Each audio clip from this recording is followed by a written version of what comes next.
미국의 여류 작가 슬루밋 여사의 사랑의 약속이라는 단편 소설 한 번씩은 들어보셨을 텐데요. 세계 2차 대전 중에 한 공군 조종사 파일럿과 한 예쁜 아가씨의 편지에 대한 그런 내용입니다. 공군 조종사는 언제 출격을 해서 적군과 싸워야 될지 모르는 그런 상황 속에서 이 아가씨와 편지를 하면서 안도를 얻고 또 희망을 얻고 또 삶의 즐거움을 얻었습니다. 극도의 긴장감, 불안, 그것이 있을 때 아가씨로부터 온 편지를 다 꺼내어서 읽으면서 마음을 다시 한번 다잡고 그렇게 지냈습니다. 여자가 보내준 편지, 참 그에게는 큰 보물이었을 겁니다.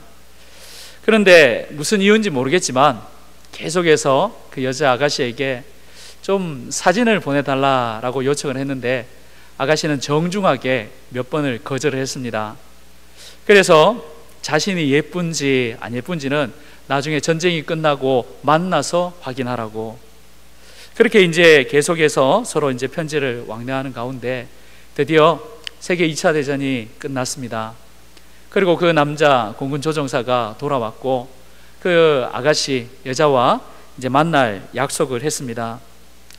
남자가 기차를 타고 약속된 장소로 와서 딱 여기에 내렸습니다. 이제 시간이 다 되어 가서 아하, 이제 나에게 편지를 보내었던 그 아가씨를 만나겠구나 기다리고 있는데요. 그 조종사 눈 앞으로 금발의 미녀가 아가씨가 싹 지나가는 겁니다. 그 순간 자기도 모르게 마치 자석이 그릇 당기듯이 그 금발의 미녀에게 싹 끌려가는데요. 불사. 정신 차리고 보니까 그 금발의 아가씨에게는 서로 약속한 꽃이 없었습니다. 약속하기를 어느 날 몇 시에 우리가 만날 때 제가 작은 꽃을 한 송이 들고 있겠습니다 했었는데, 정신 차리고 보니까 그 금발의 아가씨에게는 꽃이 없었습니다. 그래서 이렇게 누군가 또 이렇게 여기에 대합실을 쭉 보는데요, 한 아가씨가 그 꽃을 들고 있는 겁니다. 그런데 또 다시 한번 정신을 차려서 보니까 아가씨가 아니고요, 둥둥한 아줌마였습니다. 다시 한번 눈 뜨고 보니까 둥둥하다 못해 할머니였습니다. 그래서 너무 실망을 해서 어떻게 하나 그래도 사람이 그럴 수는 없잖아요. 그래서 다가가서는 그동안 했던 감사와 또 약속을 지키기 위해서 다가가서 자기를 소개했습니다. 제가 바로 그 편지를 썼던 남자 조종사입니다. 그리고 약속했던 대로 데이트 신청까지 이렇게 해드렸습니다. 그 순간 그 아줌마 할머니가요, 이런 대답을 했습니다.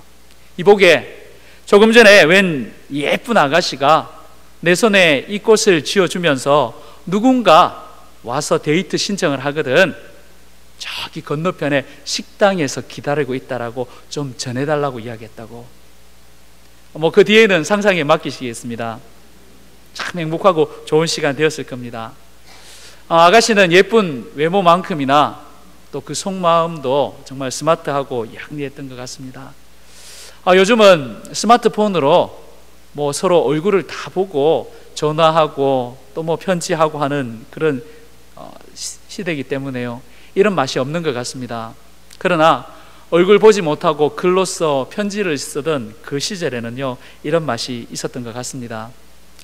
머릿속에 그 사람을 생각하면서 편지를 써내려갑니다. 그 사람이 자기가 좋아하는 사람이면요, 그래서 계속해서 생각이 나면 기분이 좋습니다. 좋아하는 사람에게 편지를 쓰니까요. 또 편지를 쓰다 보면 할 말이 참 많습니다. 시시콜콜한 거, 별로 중요하지 않은 내용도 막 생각이 나서 이것저것 쓰다 보면요, 한 장, 두 장, 서너 장까지는 그냥 쭉쭉 쓰게 되는데요. 반대로 별로 기분 안 좋은 사람, 그냥 쓰고 싶지 않은 사람 생각하면요, 그게 그렇게 힘들고 어렵습니다.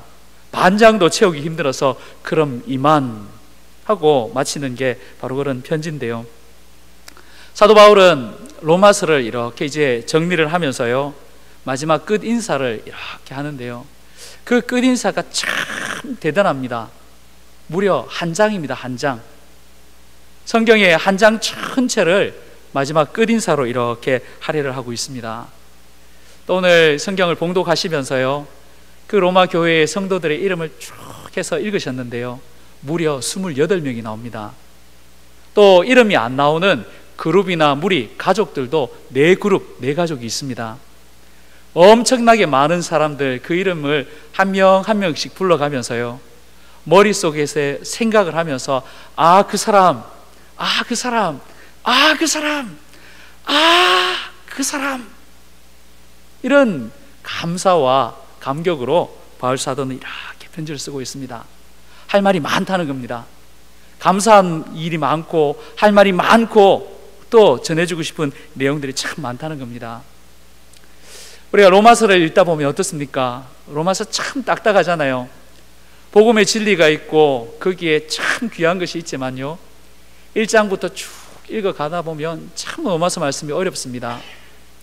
바울 사도는 앞부분에서요, 산보다 더 높은 복음의 진수를 적었습니다. 그리고 또 12장부터는요, 바다보다 더 넓다 하는 그런 기독교인의 삶의 윤리에 대해서도 쫙 적어 놓았습니다. 그렇게 막 적어 놓고 마지막 끝이면요, 우리 같으면 이만 각설하고 만나서 봅시다, 뭐 이렇게 마무리했을 텐데요, 바울은 그렇지 않았습니다. 끝인사를 길게 하면서요, 한 사람 한 사람 생각하면서 기분이 좋아서 아, 이 사람도 써야지, 아, 이 사람도 써야지, 아, 이 사람이 했던 이것에 대해서 내가 또 안부를 전해야지, 그러다 보니까 이 끝인사가 길어졌던 겁니다.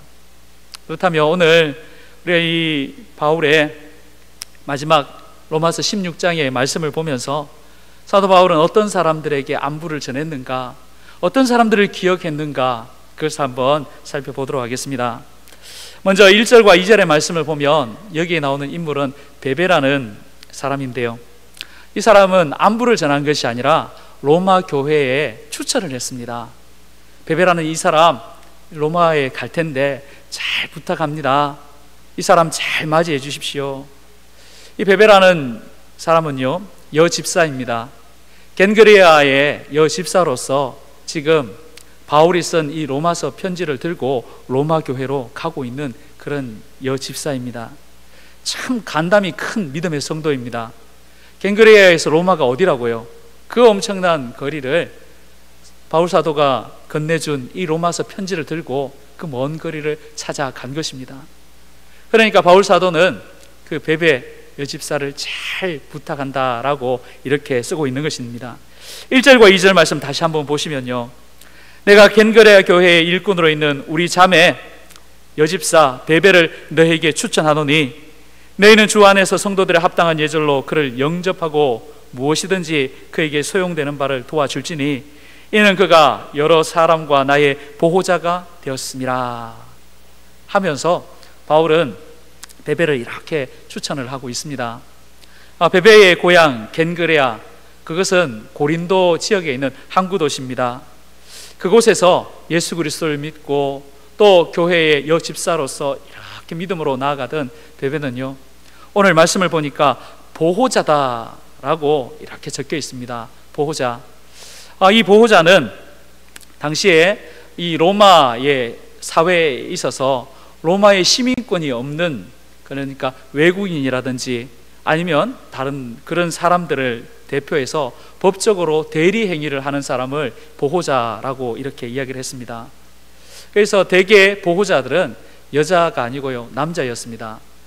그런데 이 베베는요, 여자이지만 당당하게 대장부처럼 교회 안에서 시민권이 없는, 로마의 시민권이 없는 여러 외국인들을 돕고 섬겼던 겁니다. 또한 이 말씀을 보니까요, 사도 바울의 선교팀, 그 팀이 겐그레아에 와서 이렇게 사역할 때도 많은 도움을 주고 여러 가지 경제적인 그런 도움도 주고 그렇게 했더라는 것입니다. 그랬던 베베가 이제 이 편지를 들고 로마 교회에 가니까 로마 교회 성도들에게 여러분, 이 베베 잘 부탁합니다, 잘 영접해 주시고 잘 맞아 주십시오 라고 했던 것입니다. 우리는 되게 생각하기에 대장부다 이렇게 이야기하면 우리 언뜻 생각하기에 남자를 많이 생각합니다. 그런데 성경은 대장부라 함에 있어서 남자와 여자를 구분하지 않습니다. 남자도 대장부가 될 수 있고 여자도 대장부가 될 수가 있습니다. 예수 그리스도의 말씀에 따라서 자기를 부인하고 주님의 제자가 되고 또 사랑과 겸손으로 살면서 하나님의 나라를 크게 이루어가는 사람, 그 사람이 바로 대장부였던 겁니다. 베베가 바로 이런 대장부로서 그 사명을 잘 감당을 했는데요, 우리 교회에 이런 대장부가 많이 일어나시기를 간절히 기도하겠습니다. 계속해서 이제 말씀을 보면, 이제 바울은 본격적으로 로마 교회의 여러 성도들을 이렇게 한 명씩 불러가면서 자기를 대신해서 안부를 좀 전해달라고 그런 요청을 하는데요, 바울이 이렇게 요청을 하는 그런 이유가 하나 있는 것 같습니다. 지금 로마 교회는 아마도 큰 건물을 갖고 있는 그런 교회 형태가 아닐 것입니다. 큰 교회 건물은 나중에 조금 더 시간이 지난 다음에 건축이 그렇게 될 텐데요, 지금 이 시대에는 그런 건물이 지어져서 함께 모여서 뭐 몇백 명이 몇천 명이 드리는 그런 모습이 아니고요, 따로 뚝뚝뚝 떨어져 있었습니다. 어떤 교회는 가정에서, 어떤 교회는 장사하는 가게에서, 어떤 교회는 회당에서 모여서 이렇게 예배를 하고 또 그렇게 신앙생활을 했던 것입니다. 그러다 보니까 한 군데 딱 모인다라는 것이 큰 어려움이 있었습니다. 그래서 바울은 이 로마서 편지를 마지막에 딱 쓰면서요, 그렇게 흩어져서 있으면서 함께 예수 그리스도 안에 있는 모든 교회에 이렇게 보면서요, 각 교회에 모여서 각 교회에 흩어져서 있는 그 성도들에게 안부를 좀 전해달라고 이렇게 요청을 했던 것입니다. 그런 요청 중에서 가장 처음으로 등장하는 사람이 오늘 3절에서 5절 말씀에 보면 나오는데요, 바로 바울의 동력자라고 이렇게 호칭이 되어 있는데 브리스가와 아굴라입니다. 브리스가 조금 긴 이름으로는요 브르스길라입니다. 바로 부인, 아내의 이름이고요, 뒤에 따라 나오는 아굴라, 이건 남편의 이름입니다. 바로 이 부부가 있었는데요, 이 부부가 복음 사역에 있어서 남편보다는 아내가, 바로 브리스가가 더 주도적으로 했기에 바울 사도는 이 편지에 안부를 하면서요, 바로 아내의 이름을 먼저 적으면서 안부를 이렇게 물었던 것인데요, 3절에서 5절 말씀 우리 또 같이 한 목소리로 한번 읽어보겠습니다. 시작. 너희는 그리스도 예수 안에서 나의 동력자들인 브리스가와 아굴라에게 문안하라. 그들은 내 목숨을 위하여 자기들의 목까지도 내놓았나니 나뿐 아니라 이방인의 그들에게 감사하느니라. 또 저의 집에 있는 교회에도 문안하라. 아멘. 자, 이 부부에 대한 설명이 여기 나오는데요, 잘 아시는 것처럼 이 부부의 직업이 있습니다. 천막을 만드는 그런 일을 했습니다. 이 부부는 로마에 이렇게 살면서 그렇게 있었는데요, 로마에 AD 한 49년쯤에 로마의 황제가 로마시 안에 있는 모든 이방인들을 추방하는 그런 명령을 내렸습니다.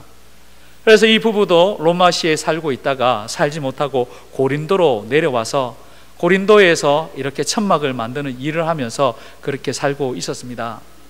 근데 그 고린도에서 누구를 만났습니다. 바로 바울 사도를 만났습니다. 바울 사도를 만나서 사도와 함께 한 18개월을 동고동락하면서 말씀을 듣고 변화되고 참 주님의 제자가 되었던 것입니다. 그리고 나중에 바울 사도가 고린도에서 에베소로 이렇게 복음 사역을 하러 전도하러 갈 때에 이 부부도요, 거기에서 이렇게 살고 있던 모든 것 딱 정리해서는요 에베소로 함께 따라 올라갔습니다. 에베소로 따라 올라가서 거기에서 에베소에서 복음 사역을 귀하게 감당하는 가운데에 놀라운 역사가 한 번 또 있었습니다. 아볼로라는 유대인, 정말로 구약 성경과 또 복음에 대해서 잘 알고 있는 대학자가 만난 겁니다. 그런데 그 아볼로를 함께 교제를 하고 보니까 그가 예수 그리스도의 복음의 진리를 모르는 겁니다. 그래서 이 부부가 그 아볼로라는 대학자에게 예수 그리스도의 도에 대해서 자세하게 가르쳐 주었습니다. 그리고는 나서는요, 이 아볼로라는 이 대학자가요, 바로 에베소 교회의 파송을 받아 아가야 지역으로 선교하러 가는 그 중요한 일을 이 부부가 감당을 했던 것입니다. 그렇게 해서 에베소에서 잘 사역을 하고 있다가요, 이제 조금 지나니까 로마시의 유대인 추방령이 해지가 되었습니다. 그래서 다시 이 부부가요, 에베소에서 로마시로 들어갔습니다. 로마시로 들어가서 거기에서 다시 이렇게 삶의 터전을 꾸리고 거기에서 자기의 집을 교회로 이렇게 내어놓으면서 거기에서 함께 신앙생활하고 거기에서 복음 전하는 일을 감당했던 것입니다. 그래서 바울 사도는 이 부부에 대해서 꼭 안부 인사를 좀 전해달라고 이렇게 요청을 하고 있습니다. 근데 나중에 또 알고 보니까요, 이 부부는 로마시에 계속 있었던 것이 아니고요, 또 나중에 다시 에베소로 돌아갔습니다. 에베소로 돌아가서 그때 에베소에서 열심히 사역하고 있었던 디모데와 함께 합력을 해서요, 거기에서 귀한 사역을 감당했던 것입니다. 이런 부부를 바울은 놓치지 않고 꼭 인사를 전해달라 하는데요, 이 부부의 별명을 한번 지어봤습니다. 이 부부의 별명은 복음을 위해서라면일 것 같습니다. 복음을 위해서라면 이사하는 거 정말 어렵지 않습니까? 요즘같이 포장 이사가 잘 되는 경우에도 이사하는 게 참 불편하고 또 귀찮고 여러 가지 일들이 있기 때문에 어렵습니다. 그러나 고대 시대에 이사를 한다는 것은 완전히 새롭게 시작하는 건데요, 그것을 복음을 위해서라면 언제든지 아멘 하면서 달려갔던 부부가 이 부부입니다. 복음을 위해서라면. 또 바울 사도는 복음을 위해서라면 자기의 목숨까지도 내놓는 부부다라고 이렇게 하는데요, 바라는 것은 우리 모든 믿음의 가정에 이런 가운이 하나 다 걸려 있었으면 좋겠습니다. 복음을 위해서라면 우리 부부가 주님 말씀에 순종하겠습니다.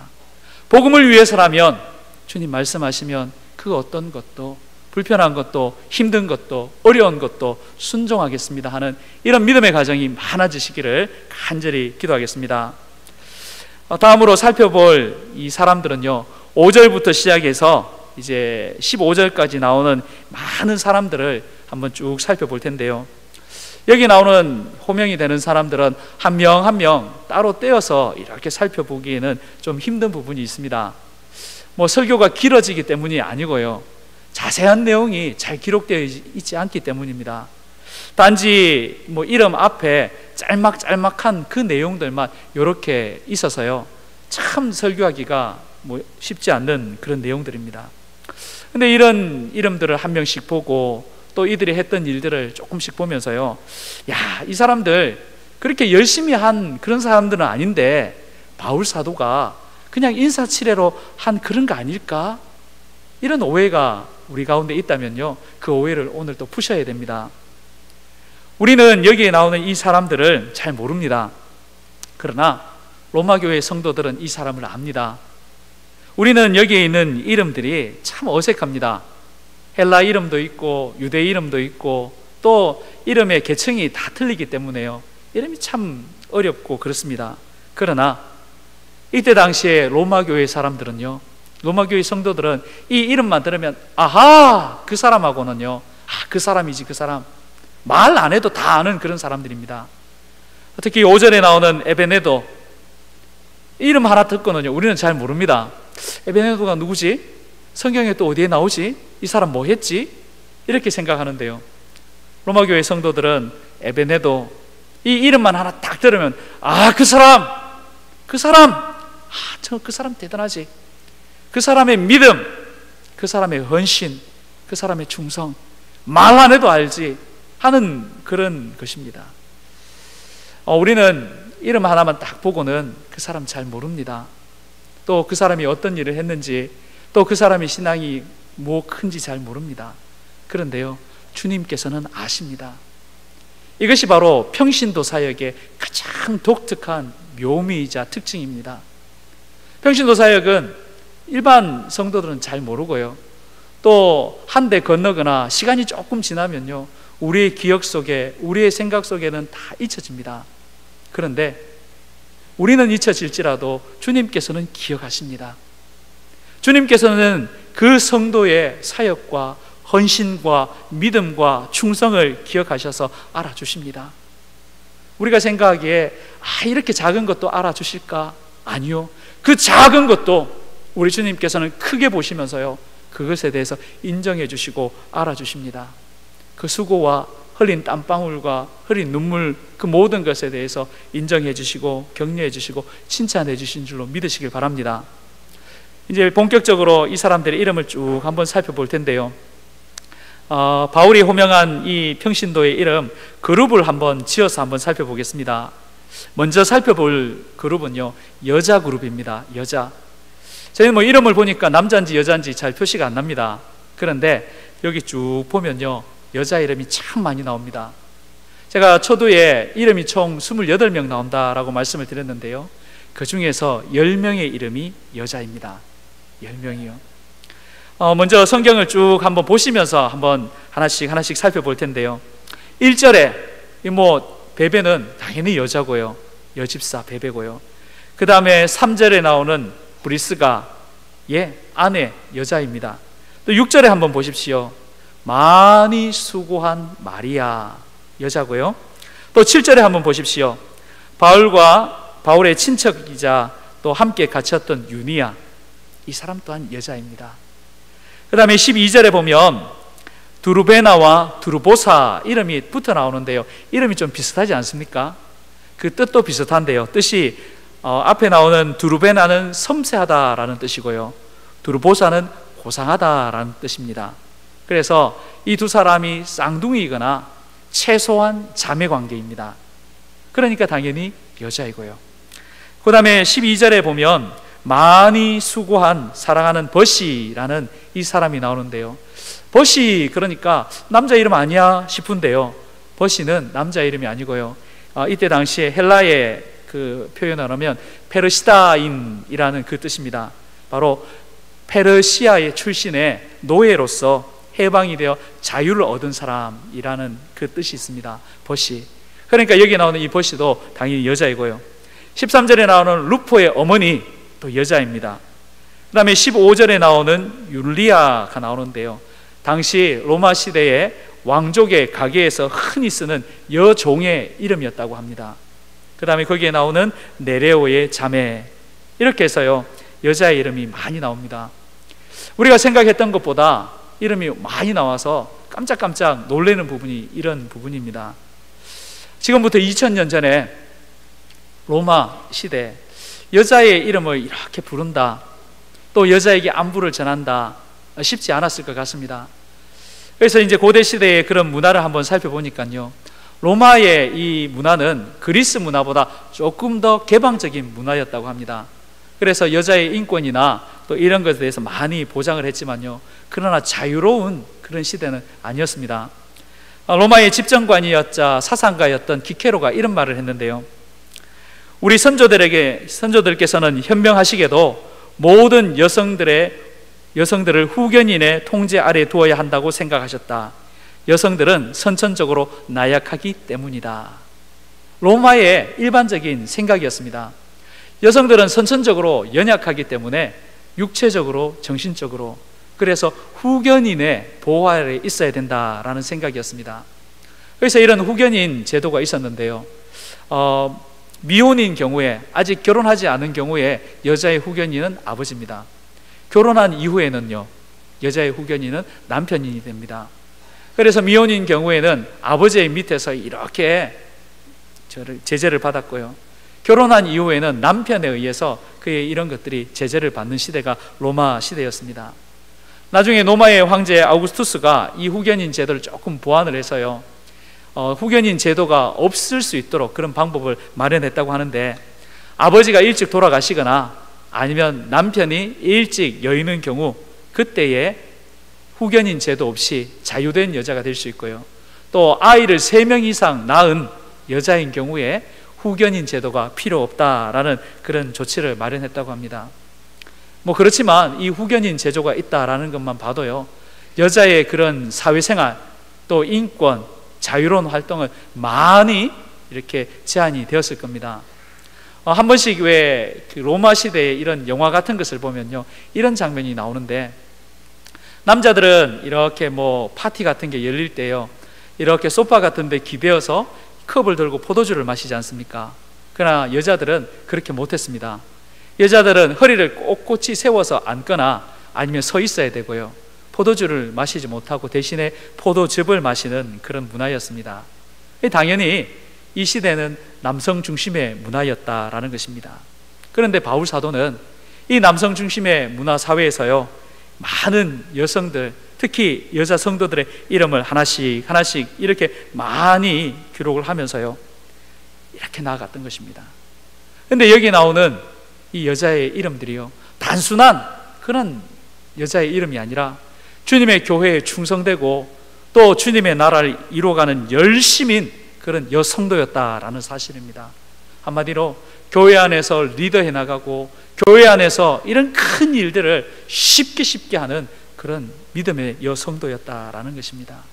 얼마나 복된 교회겠습니까? 로마 교회는 참 복된 교회입니다. 남자뿐만 아니라 많은 여성도들이 함께 정말 앞으로 나가면서요, 리더하면서 일들을 해 나가면서 했던 그 교회가 바로 로마 교회다라는 것입니다.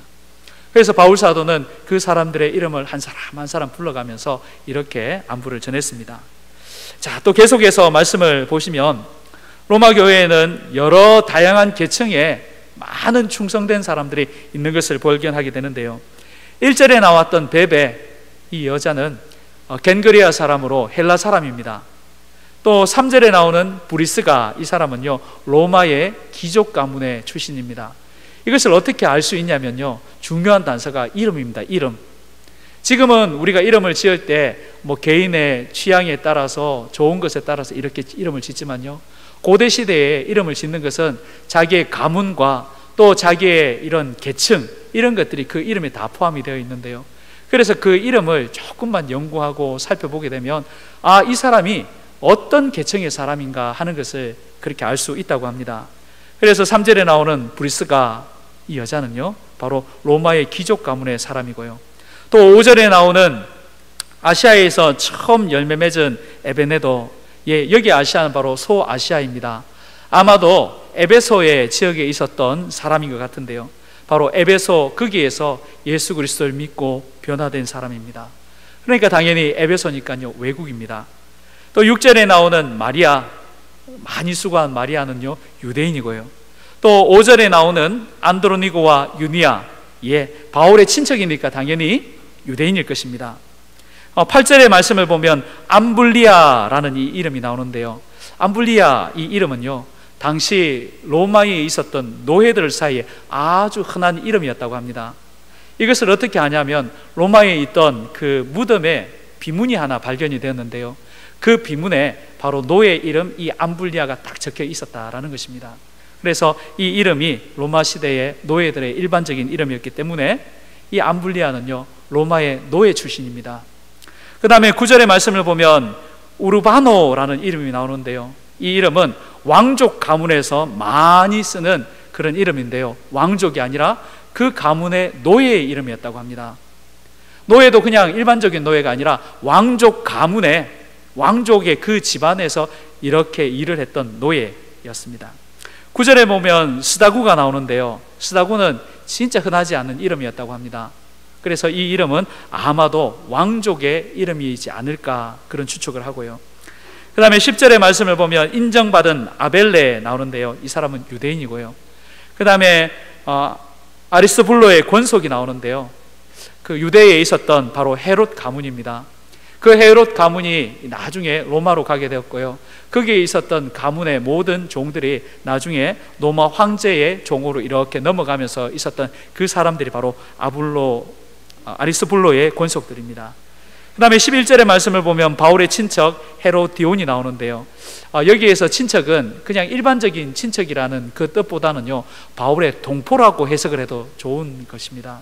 바울의 동포니까 당연히 유대인입니다. 또 11절의 말씀을 보면 나기수가 나오는데요, 이 나기수는 로마의 노예였습니다. 로마의 노예였는데 이 노예가 이렇게 되어서 자유인이 되어서 나중에 로마 황제의 비서가 된 사람이라고 합니다. 그 다음에 13절에 나오는 루포, 이 사람의 이름은 잘 아실 겁니다. 예수님께서 십자가를 지고 가실 때 그때에 올라가지 못하시자 로마의 군인이 한 사람을 시켜서 그 십자가를 대신 지게 했는데 그때 시몬의 두 아들 중에 한 사람이 바로 루포입니다. 그 다음에 14절에 나오는 바드로바 흐메, 이 이름은 로마의 황제 가문에서 많이 쓰는 그런 이름이었다고 합니다. 그 다음에 15절의 말씀을 보면 빌로로고 율리아, 당시에 노예들이 많이 쓰는 그런 이름이었다고 합니다. 이렇게 로마 교회의 여러 성도들의 이름을 쭉 보면서요, 와, 이렇게 다양할 수가, 이렇게 많은 나라에서 또 이렇게 많은 계층의 사람들이 교회 안에 있었구나 하는 것을 보면서요, 깜짝깜짝 놀랍니다.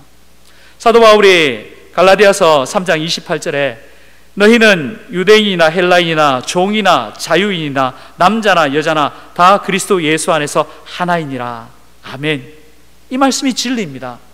이 말씀을 따라서 로마 교회 안에서는요, 종이나 자유자나 남자나 여자나 유대인이나 이방인이나 할 것 없이요, 모두가 이렇게 하나로 묶여서요, 신앙생활을 했다라는 것입니다. 나라도 다양하고 신분도 다양하고 또 계층도 다양한 이 많은 사람들이요, 자기 자신의 목적을 따라서 당시 최고의 도시 로마로 이사와서 살았더랬습니다. 그런데 그 가운데서 예수 그리스도를 믿고 하나님의 은혜에 따라서 그리스도인이 되면서요, 이 땅 가운데서 무엇이 가장 소중한가를 깨닫게 됐고 알게 되었습니다. 그래서 그 보물을 놓치고 싶지 않고 그 보물을 얻고 싶어서 믿음으로 자기를 부인하고 예수님을 따라가는 그런 인생을 살게 되었던 것입니다. 그리고 주님의 제자가 되어서 복음이 이끄시는 대로 이 황제의 도시를 하나님의 도시로, 하나님의 나라로 바꾸기 위해서, 이 로마 땅에 하나님의 나라가 이루어지게 하기 위해서 충성을 다하고 정말로 수고하고 애를 썼다라는 것입니다. 정말 멋지지 않습니까? 노예부터 시작해서요, 왕족과 황족의 그런 모든 사람들이 함께 모여서 안에서 이런 일을 감당했던 것입니다. 그런데 저희가 짧게 이름만 이렇게 쭉 살펴보셨는데요, 그런데 이름 사이사이에 진짜로 중요한 것이 담겨져 있습니다. 계속해서 반복되는 것이 있는데 그거 혹시 말씀 보시면서 눈치채셨습니까? 계속해서 반복되는데요, 이름 사이에, 이름 앞에, 이름 뒤에 빠지지 않고 나오는 내용들이 있습니다. 주 안에서, 그리스도 안에서, 이것이 딱 붙어 있습니다. 바울이 나열했던 이 사람, 그 사람들 이름 앞뒤에는요, 주 안에서, 예수 그리스도 안에서 충성하고 헌신하고 수고한 사람이다라는 그것이 쫙 되어 있습니다. 바울이 로마서의 마지막 가운데서 진짜로 이름 부르고 싶었던 그 사람은요, 지위가 높은 로마 황제의 그런 가족, 또 돈이 많은 부유한 사람, 또 자유 있는 로마 시민, 학식이 뛰어난 대학자, 그런 사람이 아니고요, 주 안에 있는 사람, 예수 그리스도 안에 있는 사람, 공통분모가 예수 그리스도, 우리 주님이십니다. 그래서 예수님 때문에 내가 죽고 예수 그리스도로 사는 그 사람을 바울은 이렇게 한 명씩 나열해서요, 그 사람들에게 안부를 전해달라고 요청을 하고 있는 것입니다. 이제 마지막 16절의 말씀을 보면 너희가 거룩하게 입맞춤으로 서로 문안하라. 그리스도의 모든 교회가 다 너희에게 문안하느니라. 마지막으로 이렇게 정리를 하고 있는데요, 바울은 앞에서 쭉 많은 사람들의 이름을, 또 가정에서 모이는 많은 권속들을, 가족들을 이렇게 하면서요, 마지막에 바울은 그리스도의 모든 교회가 다 너희에게 문안하느니라. 그러니 함께 거룩한 입맞춤으로 서로 인사하고 안부를 묻고 그렇게 하라라고 요청하고 있습니다. 거룩한 입맞춤, 요즘 우리식으로 하면 악수하면서요, 평안하십니까? 샬롬 그렇게 이제 안부를 전하는 그런 것일 겁니다. 왜 바울이 마지막 끝에 이 말씀을 다 기록해 놓았을까요? 아마도 이런 것 아니겠습니까? 바울이 로마교회 성도들의 이름을 한 명씩 뭐 기억하는 사람들 적었는데요, 그 이름에 들어가지 않는 사람들, 그 사람들이 느낄 소외감, 거기에 대한 배려가 아닌가 싶습니다. 그러면서 내가 이름을 부르지 않았다고 해서 서운해하지 마십시오.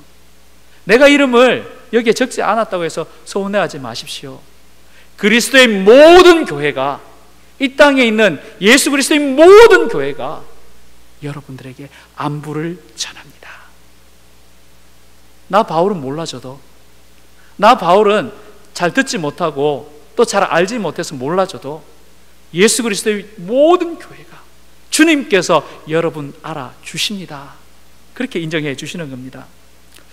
오늘 말씀을 정리하면서요, 우리 교회에 또는 우리 헌신 예배를 드리는 우리 청장년회에 진짜 다양한 분들이 많이 계십니다.